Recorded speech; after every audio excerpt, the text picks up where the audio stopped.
Hello, welcome back to the Art of Living Well podcast. Today, Marnie and I are on today. We're going to just chat with you a little bit about what we've been drinking, eating, how we've been moving this fall. I think with the change of seasons comes changes to how we, just incorporate these things into our lives.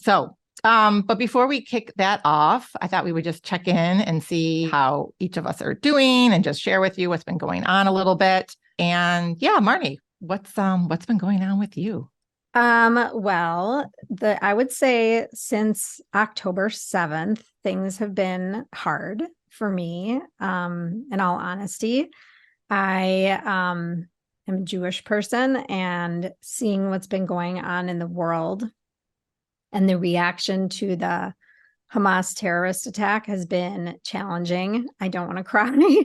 But I've been super emotional. I've been kind of glued to the news and just trying really hard to talk to people around me, both Jewish and non-Jewish, about what's been going on and trying to help, educate people on the Israeli perspective, because I think that there's so much misinformation out there, and there's a lot of people that don't know what to believe because of the media and because of TikTok and because of what's going on in all the universities. And so it's been really disheartening, I think, to see the response from the world to a terrorist attack. Yeah, and we were together at the Reimagining Health Summit right after this happened. And so it was good for me to learn so much. Like, you shared a lot of information with me. And as someone who's had Jewish friends in my life for a long time, I still felt pretty ignorant as to what was going on and naive with the anti-Semitism, which has spiked in recent weeks. But, in talking with you and others, it's been going on for a while, well, since Israel was, formed as a state for the Jewish people after World War II. And it brings such a heavy feeling to my stomach. And I can't even imagine to know what you're going through and so many of the other people. And I've started following different accounts on Instagram, thanks to you, and really learning and educating myself more. And, it's interesting. I have this group of friends in a text, and we started talking about this a bit because a lot of us we have Jewish friends, but we still were pretty naive as to just the history of Israel even. And it's complicated, and what we can do to help and to support each other and to support all Jewish people out there. And just to know that, we want to help, we want to do more. Sometimes we don't know what to do. And just to understand what you guys are going through, because it seems like every Jewish person I know knows someone that's in Israel, right? Like, you have family there or friends there or people or kids there, or they're traveling and you've been there. And so I don't know. It's just, when I think and talk about it right now, I still start to get this pit in my stomach, just imagining what you're going through. And it's hard because I'm not an expert, right? I feel like I know a lot. I've been learning about my history and culture, from the time I was a little girl, but I am no expert. I read a book by Noah Tishby called Israel, which Stephanie has right there. Thank you. Marnie sent it to me. Yeah. A Simple Guide to the Most Misunderstood Country on Earth, which I think is a fabulous title, because I think it's a very accurate title.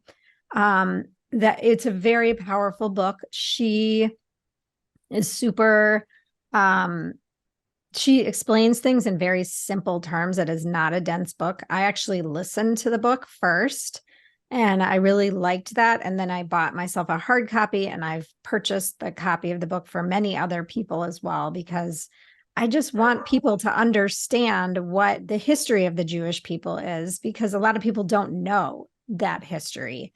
And and that's not to say that I don't have, immense feelings for everybody as humans and for the Palestinian people. And it's very complex and complicated, and we're all human at the end of the day. And I just think no matter where you fall, it's really important to educate yourself on all sides of what's happening.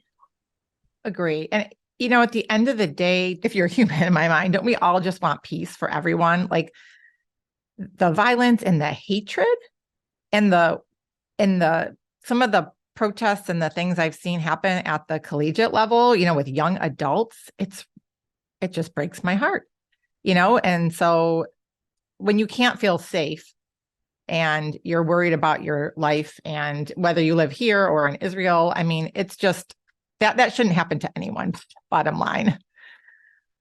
Yeah. I mean, I went through a few weeks of like feeling intense fear living in Minnesota in my own home. And I think that I've finally been able to like reconcile that with myself and let go of some of that, because I think some of it was just all of this like nervousness and anxiety and all this stuff kind of bubbling to the surface. And I found that I was really reading too much news and too many things on Instagram and too many comments to articles. And it was making me so incredibly anxious. This past weekend, we went to the University of Michigan to visit our daughter for Parents Weekend. And, there's been a lot of rallies happening on that campus. And there's been a lot of different things I've read in parents chats that I'm not too happy about. And I was really nervous going. And we went and we had a wonderful weekend. I kind of disassociated myself from the news for the weekend and from all these parent chats. And I just really enjoyed my daughter and her friends parents. And I realized that I need to give myself the space to breathe and be grounded in the moment and not carry this around 24/7, because it's not healthy for me.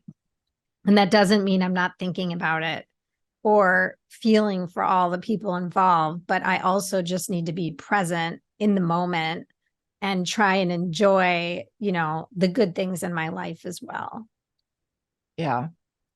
Well, that's great that you were able to get away and see Sage. And that's what's important. And I think for everyone out there, the more present we are with ourselves and our thoughts and our feelings, that just has a ripple effect on everyone's life. So yeah. And I think it's confusing too for people to know what news source to even listen to, because there's so much misinformation out there. So we'll link up a couple things in the show notes. And I know we really want to have someone on to talk about this topic further. And we're looking into bringing in, more of an expert. Changing gears now. Yeah. Which can be hard, but it's important to do.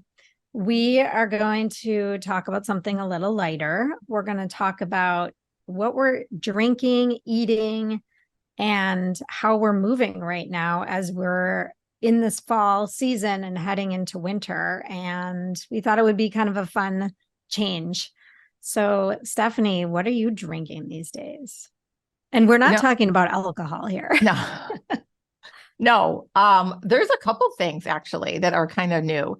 So the one is I've been drinking more of sort of my own electrolyte mix. I do Redmond's electrolytes also, but just starting the day with a tall glass of water with lime juice. You could use lime or you could use lemon. And like a Celtic sea salt or Himalayan sea salt. And really, I've just been learning more about hydration in the body through taking this Journey of Intrinsic Health coaching course through Dr. Zach Bush, and really what it means to be like hydrated at a cellular level and the impact that has and dehydration has. And so I always like lime juice, but I typically didn't add the salt to it. So I do that a couple times a day. How much salt are you adding to that?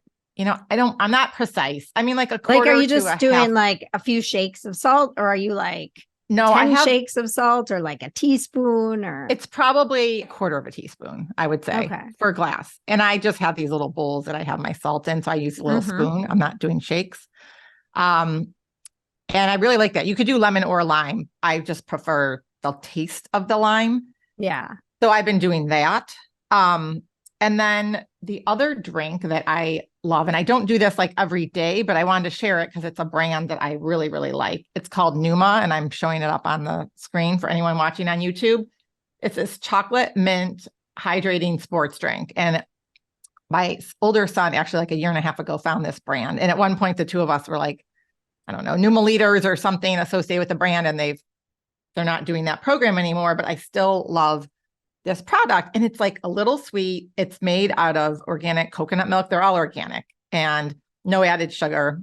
And this tastes so yummy. It's this chocolate mint, which you wouldn't normally think like, oh, chocolate mint in a sports drink. That doesn't sound good, but it's really delicious. So if I'm like super thirsty or like in the afternoon, like after a workout or whatever, I'll drink one of these. Sometimes I just drink like a half of one and it's super yummy. So if you're like a parent out there or just anyone who's looking to swap out all those sports drinks that are just loaded with crap and artificial ingredients, this is an excellent option. It's just like a great brand, a great mission. It's two brothers who started the company. They have a few other products. Some of them have caffeine, some of them don't.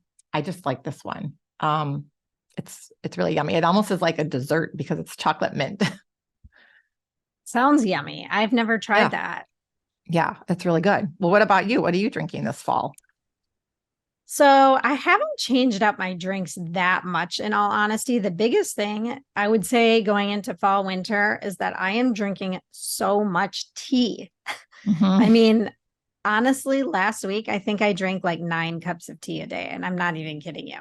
Yeah. So I'm drinking, the reishi tea I still love, and I switch off between the lavender mint and the turmeric ginger. And I also will treat myself to a chai with almond milk, which I really, really like as well. Not doing that daily. That's more of like a little treat. And then after dinner, I love the Organifi chocolate gold. And I know we've talked about this before. It's, in my mind, it's a little bit like hot chocolate and a little bit like a dessert, but there's no added sugar beyond the cacao. And it really works for a sweet tooth for me if I have it. Now, I've had other people try it and they're like, yeah, this doesn't taste like hot chocolate. To me, it does. I think it's amazing. I love it. My daughters love it.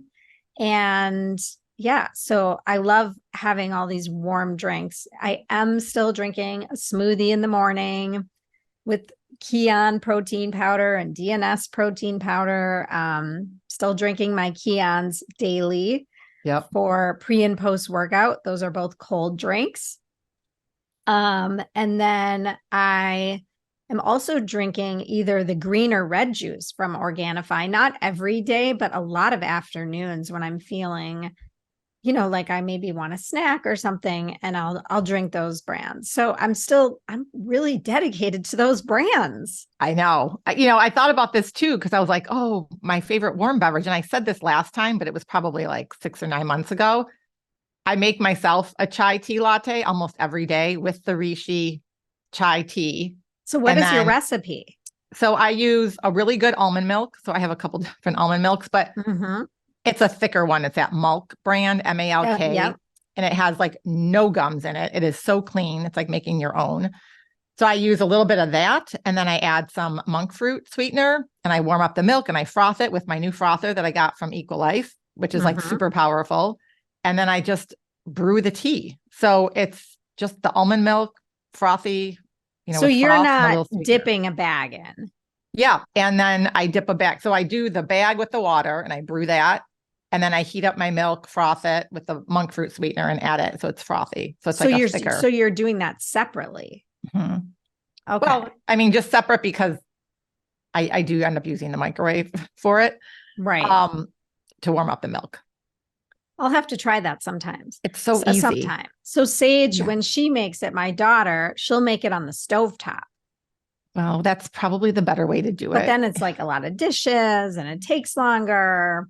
I really do want to eliminate using the microwave though. Like I always think about that and then I end up using it for various things, but I don't think it's good for you. No, I don't either. And we have a frother, but you need to put a lot of milk in that, like at least a half a cup. And I probably just put like a quarter cup of milk in my latte. So anyway, I'm a big fan of that as well. Okay. So what about eating? What have you been eating in this fall? Well, I think in all honesty, like the past week and a half, my eating has not been great. I feel like I've had a lot of gluten. I don't normally eat gluten. Saturday night, we had the football game and then we didn't really get to eat dinner and I was starving and I'd walked like 25,000 steps. Yeah. And we went to Joe's Pizza at 11 p.m. like a college student. Well, you're there. Yeah. And it took them forever. It's like this famous pizza that's in New York and now they have it in Ann Arbor. And my daughter really wanted us to try it. And I had 2 slices of pizza. It was like midnight. Yeah. So yeah, that's not my normal. My body's reacting. I'm getting my rash. It's telling me to go back to my healthy diet. So I'm back in Minneapolis. I'm back to my healthy diet as of today. But I have been really craving a lot of warm foods. I really don't eat a lot of soups or chilies or anything in the summertime, even in the spring. But when it comes to fall, I'm like ready for it. And actually tonight I'm going to make a tofu coconut curry. And I'm really excited about that with some cauliflower rice or quinoa. I haven't decided which yet.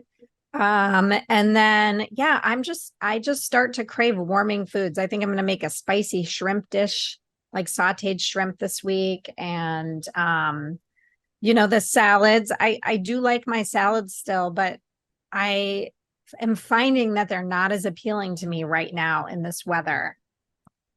And I was even thinking about making protein balls. I haven't made them in like 2 years. And I was thinking about bringing that recipe back into our family and making the protein balls so my younger daughter can just grab them for a snack here and there. That's a great idea. I haven't made protein balls either. And I love them. They get a little putsy to make.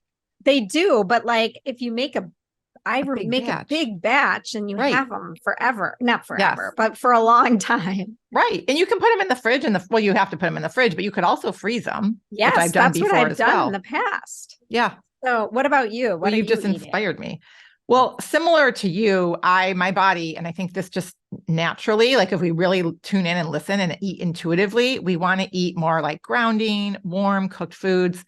So same thing. So I decided this year, I do a CSA in the summer, but I've always been really hesitant to do a CSA in the winter. And my neighbor who we usually share it with was not interested, but I want to eat more local. I want to eat more seasonally. And I've always been hesitant because I'm like, I'm going to get all these different squashes and what am I going to do with them and that sort of thing. And I also am really trying to eat less, even though if it's organic, like vegetables that are wrapped in plastic. So those are goals of mine. So I decided to sign up for the winter CSA through Featherstone, who I do in the summer and the spring. And it just started last week. And so I've been getting a lot more squash and, different vegetables like that, even at the end of the regular season. So I've been loving this fall salad that I typically make every year, multiple times. And it has like some greens in it, but that's really the only like raw vegetable. And then I will do squash. So you could do butternut squash. I got this it's called a gray kabocha squash, and it looks like a pumpkin. And I mean, it took me like 10 minutes just to like cut it open. And so I roasted that. I just want to interrupt you for 1 second. I have 3 different squashes sitting on my counter from my CSA that just ended. I'm not doing winter, but my summer one went basically through the fall. Yeah. And I don't know what to do with them. So I'm really excited to hear what you're going to say. Yeah. So I had to email them and be like, what? Because mine was the last summer share too, or like whatever, summer, spring share item. And I cut it up and I roasted it and it's so yummy. It's kind of similar to butternut squash. I think it was almost sweeter. And so I roasted it and I did more of like, what did I do? I think it was not chipotle, but it was more of like a chili powder, spicier kind of seasoning on some of it. So I'll make this fall harvest salad and it's got wait a sec. Squash. Did you like slice it or like, how did you cut it? Cause they're so hard to cut. They're so hard to cut. I mean, I have a peeler and I managed to peel it all. So I wanted it in little chunks and I wanted it roasted versus like if I was going to do a soup or something, then I would have just cooked it easily. And so I had to peel the whole thing, which I thought my peeler was going to break because this is such a like hard shell. And then I cut it up. That's why it took me like 15 minutes just to cut the thing up. And I think I'm the one that's eaten most of it. And so I roasted that. And literally last week, I think I ate this lunch 4 times. And so I took my kale from my CSA, chopped it up really fine, massaged it with oil, and then it's prepped for the week because that stuff will sit in your fridge for days and it doesn't get soggy. But like massaging it with oil and a little lemon juice. And then I made a batch of quinoa and I have this, and then I'll add either some sort of like a fruit, either blackberries I really like, or just apples, which are, obviously in season right now, and chop up those fine. And then I'll add avocado and pumpkin seeds and make a homemade vinaigrette. And I'm like obsessed with white balsamic vinegar. So I'll make a vinaigrette with the white balsamic vinegar, and it is just so yummy. That sounds delicious. I wish I could eat that for lunch today. I'm like trying to figure out how I could pull that off. I have the pumpkin seeds, I have the apples, like I have a lot of those ingredients. Yeah. Just need to get that squash cooked. The squash cooked is a big one. And then last night I made delicata squash, and my kids actually ate a little bit of it. And I love that because it's super easy. You just cut it in rings and you eat the outside of it. Right. It was really, really good. So yeah, that's what I've been eating. That sounds tasty. Yeah, it is. So now what about moving, Marnie? How have you been? How have your workouts been? So my movement has actually changed moving into fall, winter because, I was running a lot because I was prepping for a race that never happened. And then I had COVID and my workouts kind of dropped. Now I'm back and I'm doing strength training on my tonal, probably 4 to 5 times a week, which I really love. I do programs through them, and like they're usually like anywhere from 3 to 6 week programs. And then I move on to the next one, and you can choose your program based on what you're doing, what you want. So right now I'm in a building muscle program. Before that, I was in like a strength for runners program. And so I'm doing that. I really like it a lot. I took the summer off of Pilates. I was doing a class with a friend last spring.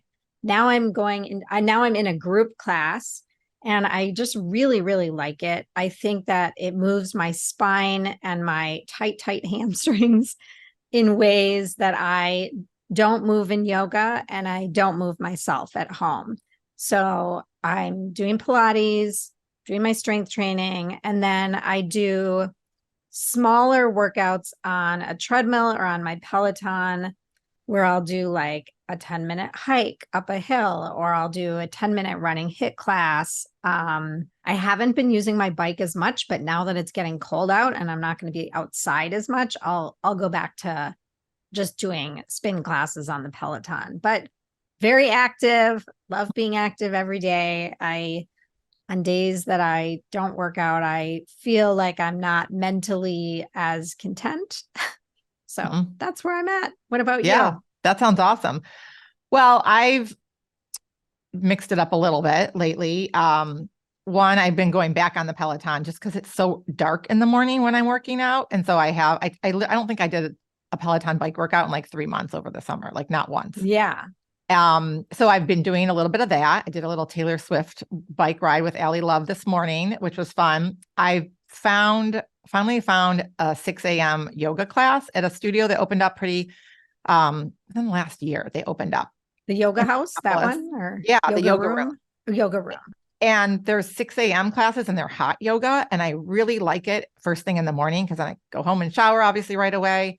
So I've been trying to do that one day a week, and I really, really enjoy that class at 6 a.m. You just have to plan it on days when you're washing your hair, right? Exactly. Oh, it's very strategic. I know. Strategic. Yeah. So Wednesday is now my hair wash day. No, and then I do strength 2 days a week, and that hasn't changed. I go to Discover Strength. But one little quick burst that I want to mention that I've been doing, again, I learned this through Zach Bush. He has a 4-minute workout. And I'm not kidding you. I am like, it's a workout for 4 minutes, and you rotate through 4 different exercises. You can do it. I mean, I did it in jeans before. I mean, you will get a little bit warm, but it's really easy and effective. And it like literally helps work and tone major muscles. And he's just all into like allowing your body to use nitric oxide for muscle growth, which is something we learned a little bit about when we were at the conference, Cabral's conference. And it also helps like for anyone that's sitting at a desk all day, because you can do it anywhere, like anywhere. You could do it even in the airport. You could do it inside, outside. I'd like to see you doing it in the airport.